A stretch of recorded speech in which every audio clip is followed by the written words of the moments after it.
मैं आई कम इन सर?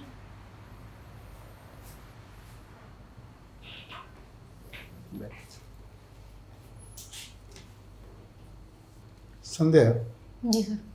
आपने मे आई कम इन सर बोला। जी सर। सर ने आपको अंदर आने की इजाज़त दी? No sir. दी? No sir. और आप बैठी, थैंक यू भी नहीं बोली आप। दबाव में है क्या? आ जाऊँ फिर से जाके आऊँ? हैं भाई, दबाव में है? थोड़ा है सर। अच्छा अच्छा, ये बताओ हम्म। संध्या, महिला सशक्तिकरण के इस दौर में हम्म। महिलाएं अब भी अधीनस्थ दौर से गुजर रही हैं, आपका क्या विचार है? सर कई जगह है अभी और कई जगह वो आगे आ भी रही है सर, दोनों पक्ष हैं इसके। सर जो अभी भी समाज की मानसिकता है उनके प्रति वो पेट्रियार्कल है, वो अभी दिखती है कई जगहों पर। और सर कई समाज है जहाँ पे अभी भी गाँव की तरफ खासकर जहाँ पे उनको पढ़ाई के अवसर नहीं दिए जाते हैं या पहले शादी कर दी जाती है। और एक जो माना जाता है कि उनकी जिम्मेदारी घर तक सीमित है, बच्चों को संभालना और पति की सेवा करना या माँ बाप की सेवा करना, सर वहाँ तक उनको लिमिट कर दिया जाता है। और लेकिन साथ ही साथ अब जैसे जैसे लोगों की मानसिकता बढ़ रही है और एक जागरूकता आ रही है समाज में, उसके तहत खासकर शहरी क्षेत्रों में और कहीं न कहीं गांव के क्षेत्रों में भी महिलाओं को पूरा अवसर दिया जा रहा है, बच्चियों को अवसर दिया जा रहा है कि वो पढ़ाई करें। जितनी उनकी इच्छा है और जितनी उनकी क्षमता है उनको वहाँ तक सपोर्ट किया जा रहा है फैमिली द्वारा। अच्छा बेटा, तुमको ये बताओ संध्या, अगर तुमसे बोला जाए कि महिला सशक्तिकरण हो रहा है, इसको प्रमाणित करने के लिए कोई दो चार उदाहरण दोगी? जी सर। सर सबसे ज़्यादा मतलब कि सबसे अच्छा उदाहरण होगा कि आज हमारे देश की जो आदिवासी समाज से आने वाली एक महिला हैं श्रीमती द्रौपदी मुर्मू जी, आज उन्होंने राष्ट्रपति पद के लिए शपथ लिया, तो ये एक अच्छा उदाहरण है। साथ ही और कई क्षेत्रों संध्या, में तुम रोकना चाहेंगे, तुम राजनीतिक विज्ञान की छात्रा हो, ठीक है ना? राजनीतिक विज्ञान की छात्रा हो ना, पॉलिटिकल साइंस है तुम्हारा। जी सर। तो वही मैंने बोला कि राजनीतिक विज्ञान की तुम छात्रा हो, तो क्या अब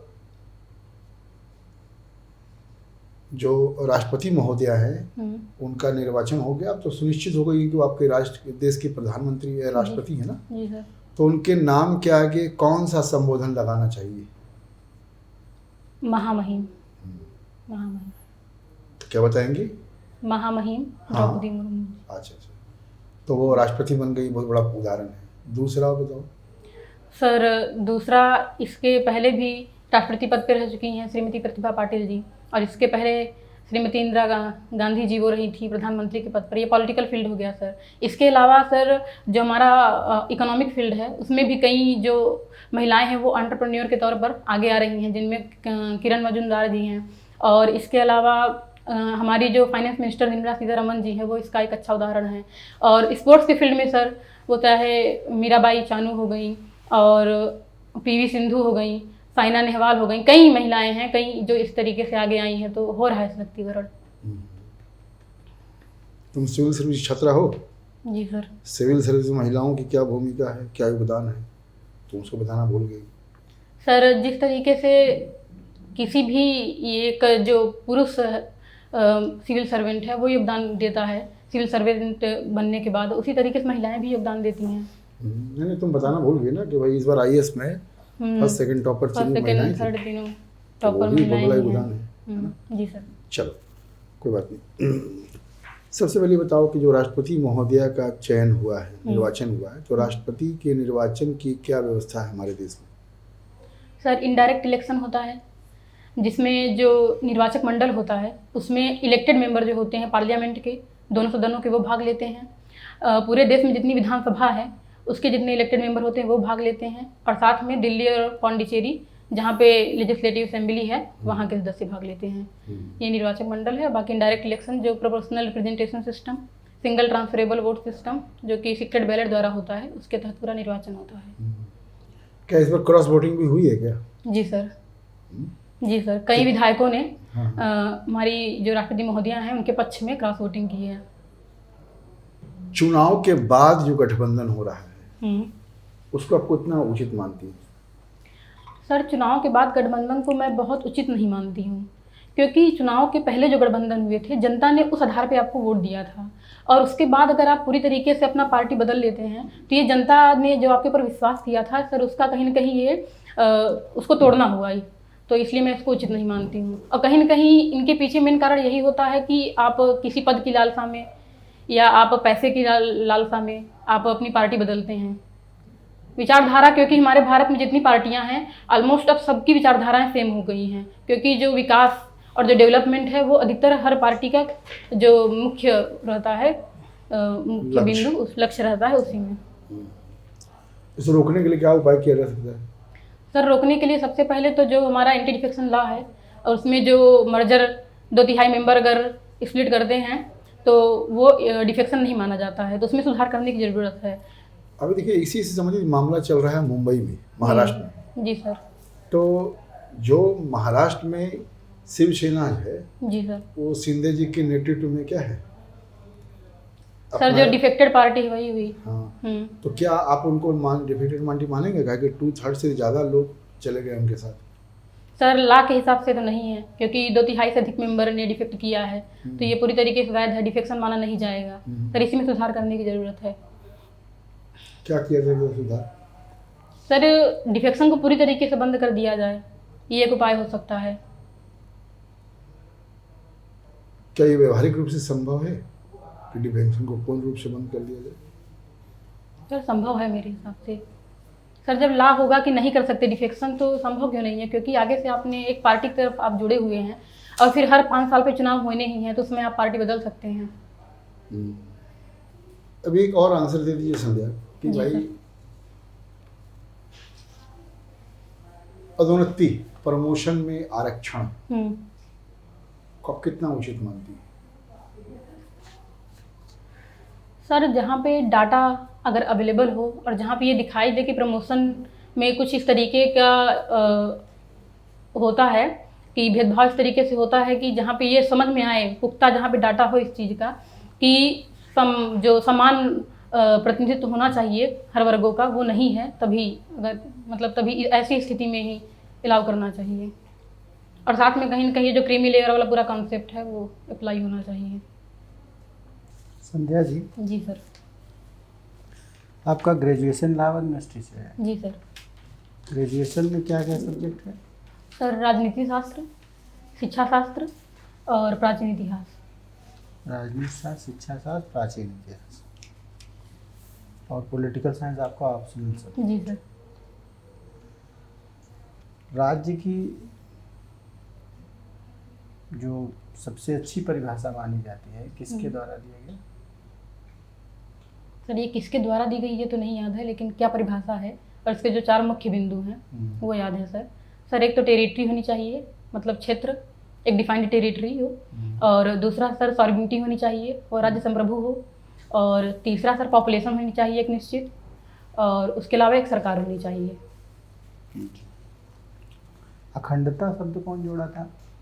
अखंडता शब्द हमारे प्रस्तावना में। नहीं, इसमें राज्य के तत्वों में अखंडता शब्द सर नहीं याद है। अरस्तु एक राज्य की जनसंख्या हम्म। कितना मानते हैं? सर अरस्तु के अनुसार अनुमान कर राज्य सकते की हैं, याद नहीं है जनसंख्या सही कितनी से। होनी चाहिए? 5000 शायद, सर याद नहीं है। प्लेटो कितना मानते हैं? ये भी नहीं नहीं याद। नहीं सर याद नहीं है। द प्रिंस हम्म। ये किसकी किताब है? सर मैकियावेली की। मैकियावेली को और भी कुछ उपाधि दी गई थी। सर उपाधि तो नहीं याद है। पुनर्जागरण रियलिस्ट का था। शिशु हाँ जी सर, किसको कहा जाता है? इन्हीं को कहा जाता है मैकियावेली। Child of renaissance. पुनर्जागरण का शिशु करने के पीछे क्या उद्देश्य? सर मैकियावेली जिस समय लिख रहे थे और उनकी जो पूरी किताब है द प्रिंस, वो कहीं ना कहीं पुनर्जागरण के जो पूरे आइडियल्स थे और थॉट थे उससे प्रभावित हैं। जिस तरीके से वो रिलीजन को स्टेट के अंदर लाते हैं और एक ऐसे संप्रभु राष्ट्र की बात करते हैं, और साथ में जो उनका मतलब कि थॉट था वो रिलीजन से थोड़ा अलग होता है। जो चर्च की विचारधारा थी जिसमें एक सुपरस्टिशन वाला एलिमेंट ज़्यादा आ गया था, वो कहीं ना कहीं उसको दबाते हैं और एक मॉडर्न थिंकर के रूप में उभरते हैं, इसलिए उन्हें कहा जाता है। सोशल कॉन्ट्रैक्ट किसकी पुस्तक? रूसो की। सोशल कॉन्टेक्ट में किस प्रकार की शिक्षा की बात करेंगे? सर प्राकृतिक शिक्षा। क्या है प्राकृतिक? प्राकृतिक शिक्षा सर ऐसा है कि एक जो हमारी आधुनिक शिक्षा है जिसमें एक बंद इन्वायरमेंट, एक डिसिप्लिन रहता है, एक ड्रेस कोड होता है, चार दीवारी के भीतर बैठकर बच्चों को पढ़ाया जाता है। तो रूसो कहते हैं कि जो इंसान नेचुरल है, नेचुरल तरीके से सीखे, वो प्रकृति की गोद में रह के सीखे। सर जो हमारे भारत में रविन्द्रनाथ टैगोर जी का भी कुछ ऐसा ही विचार था। तो रूसो ये कहते हैं कि आप अपनी खुद की सोच से सीखें, एक्सपीरियंस से सीखें, अपने अनुभव से सीखें। भारतीय जो चिंतक हैं, राजनीतिक चिंतक, जी सर। उसमें कौटिल्य का नाम और मनु का नाम आता जी है। सर। कौटिल्य ने राज्य के 7 अंगों का उल्लेख किया है, जी सर। सप्तांग जिसे कहा जाता है। ये 7 अंग क्या हैं? सर पहला अंग राजा है जो केंद्र होता है। दूसरे नंबर पे अमात्य है, अमात्य जो सर हमारे यहाँ मिनिस्टर का रोल समझा जा सकता है। और तीसरे नंबर पे सर जनपद है, जनपद वो पूरा राष्ट्र हो गया। और सर सेना हो गई चौथे नंबर पे। और सर दुर्ग, दुर्ग को भी उन्होंने बोला है। इसके अलावा सर मित्र, मित्र भी है। राइट, बहुत ही सही आंसर है। इसमें कोई मनु और कौटिल्य से अगर तुलना किया जाए जी सर। तो राजनीतिक दृष्टिकोण से हमें किसको अधिक महत्व देना चाहिए? सर राजनीतिक दृष्टिकोण से कौटिल्य को अधिक महत्व देना चाहिए। मनु का पक्ष क्या है? मनु का जो राजनीतिक दृष्टिकोण है वो किस पक्ष पर ज़्यादा प्रभावशाली है? सर धर्म जो पक्ष है उनका। सर जो हमारा भारतीय जो प्राचीन भारतीय राजनीतिक चिंतन है उसमें सर 2 प्रकार के हम देखते हैं। मनु ने 2 प्रकार के धर्म की बात कहा था। जी सर। एक आपस्तंभ धर्म, एक सामान्य धर्म। तो उसका सामान्य धर्म क्या है? कोई श्लोक है, बता सकती हो? जी नहीं सर, नहीं पता इसके बारे में।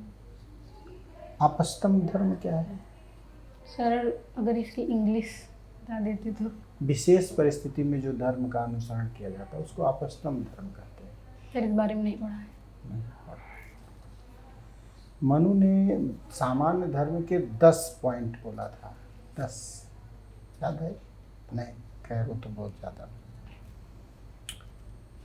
पब्लिक संप्रभुता जी सर। की सबसे अच्छी परिभाषा किसकी मानी जाएगी? सबसे अच्छा सिद्धांत संप्रभुता सर जॉन ऑस्टिन का।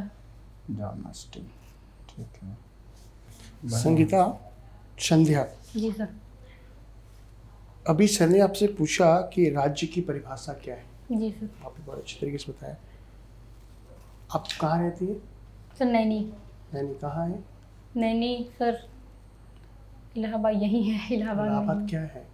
इलाहाबाद क्या है? जनपद है, जनपद, ओके। जिला है। जिला है, ओके। और इलाहाबाद किस राज्य में है? उत्तर प्रदेश में। क्या मैं इलाहाबाद को क्या मैं यूपी को राज्य बोलूँ तो चलेगा? सर आज के अनुसार तो चलेगा।